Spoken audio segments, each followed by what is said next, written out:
예. 조국 출마설에 벌써 민주당은 찬반 논쟁 저희가 준비한 6인데요.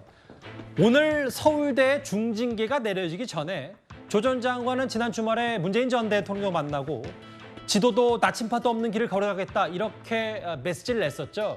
이걸 두고 내년 총선 출마를 염두에 둔 것 아니냐 이런 해석이 많았었는데 민주당 내에서 벌써부터 찬반 논쟁이 있습니다. 윤석열 정권 심판론으로 반드시 가야 되고 그 심판론에 그러한 적당한 인물이라고 하면 그 누구도 막아서는 안 되고 당연히 거기에 대해서 정책 공간을 열어주는 것이 내년 총선 승리의 지름길이다. 윤석열 정부 검찰 독재의 어떤 대항마로서의 상징적인 성격 이런 것들 때문에 그런 건데요. 그런데 몇 가지 좀 전제 조건들은 다들 있어요. 제일 큰 전제 조건은 민주당과 무관하게 독자적으로 나간다.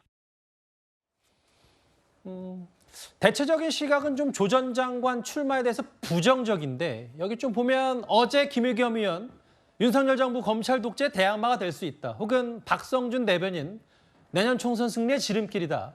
뭐 이런 평가도 좀 동시에 있네요. 그러니까 오히려 조 전 장관 출마가 뭐 도움이 될 것이다 뭐 보는 그런 분도 있지만 저는 기본적으로 조 전 장관이 출마를 하게 되면 특히 민주당 후보로 만약에 출마한다 그렇게 되면은 내년 총선에 그 기본 프레임 자체가 또다시 과거처럼 이른바 조국 반조국 이 프레임이 될 가능성이 상당히 큽니다. 그것은 국민의힘보다는 민주당에 불리하게 작용할 가능성이 더 크다 이렇게 좀 판단하는데 그 이유는 조국 전 장관을 지지했던 분들 그 쪽에서 과거에도 이 민주당의 지지자들이 갈라졌거든요. 조국 사태를 계기로. 그것이 내년 총선에도 재현될 가능성이 크다는 거죠. 그렇게 된다면 특히 수도권 같은 경우에 뭐 몇십 표 차이로 당락이 갈리는 이러한 지역구가 굉장히 많은 뭐 한 1000표 차이로 막 10군데 이렇게 갈라지지 않습니까? 이런 근소한 승부를 벌이는 것이 총선이기 때문에 결코 도움이 안 될 것이다. 만약에 무소속으로 출마한다라고 해도 어쨌든 전체 판의 자체 그 총선판을 움직이는 프레임 자체가 조국 전 장관을 중심으로 또 여러 가지 이슈들이 또 발생할 가능성이 좀 큰 그런 상황이어서 총선만 놓고 본다면은 상당히 민주당으로서는 걱정스러운 상황이 펼쳐질 수 있다라고 보는데 예. 지금 조국 전 장관 그러니까 오늘 이제 서울대 파면 이게 나오기 전에 그렇죠. 지난번에 가지 않은 길 가겠다 새로운 길 가고 문재인 전 대통령을 만나고 이런 등등의 행보를 보면 저는 총선 출마를 넘어서서 다음 차기 대선 출마까지도 염두에 두고 지금 정치적인 그런 움직임을 가져가려고 하는 거 아닌가 이런 생각이 드는데 예. 저는 기본적으로 이게 과거에는 그런 일이 많았어요. 어떤 법적으로 문제가 되고 이러면 내가 총선에 출마해서 국민의 심판을 받아서 당선되면 그것이야말로 국민의 뜻이기 때문에 이 법적인 어떤 범죄 혐의라든지 그 저희 과거에 받았던 그런 형벌이라든지 이런 것들을 무력화하는 그런 경우가 뭐 과거에는 많이 있었죠. 그런데 이제 그런 것이 우리 정치 문화에서는 바람직한가라고 봤을 때 저는 예. 바람직하지 않다라고 봅니다. 그러니까 당선됐다고 해서 과거에 많은 것들이 다 아무 일이 없었던 것처럼 그렇게 그냥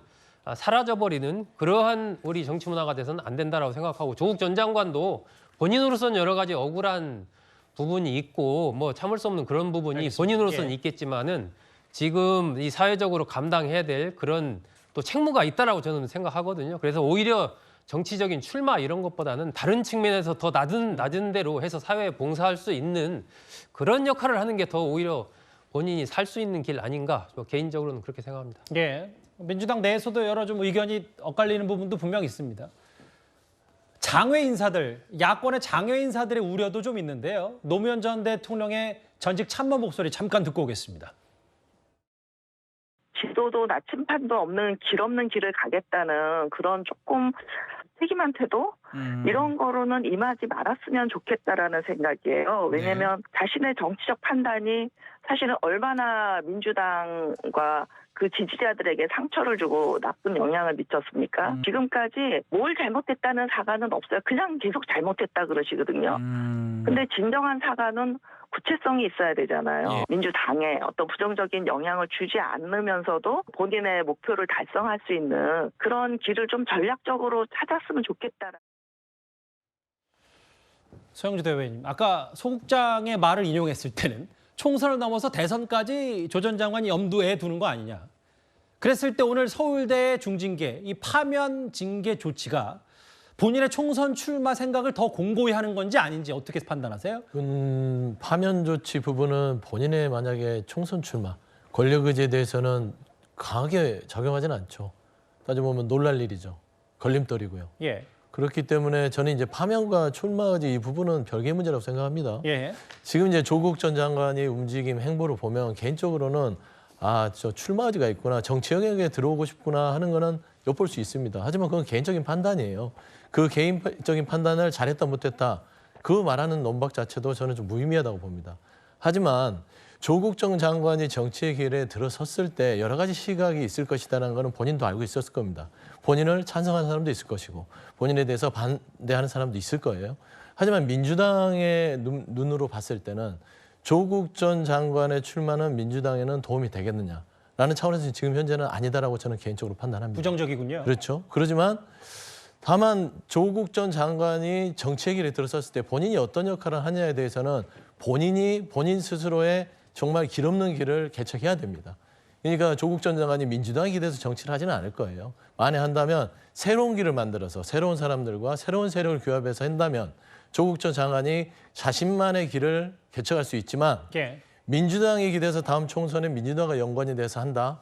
저는 그거는 좀 거의 불가능한 상황인 것 같아요. 그래서 지금 여러 가지 조국 전 장관이 전 정부의 민정수석이었고 법무장관이었고 논란의 중심이 있기 때문에 민주당과 연결이 짓지만 예. 지금 현재 조국 전 장관의 행보를 보면 어떻게 될지는 모르겠지만 민주당과는 좀 다른 색다른 길을 갈 것이다. 저는 그렇게 보고 있습니다. 교수직 파면 얘기와 총선 출마설 얘기까지 저희가 하나하나 이어서 조 전 장관 얘기를 만나봤습니다. 다음 주엔 저희가 준비한 2위로 가보겠습니다.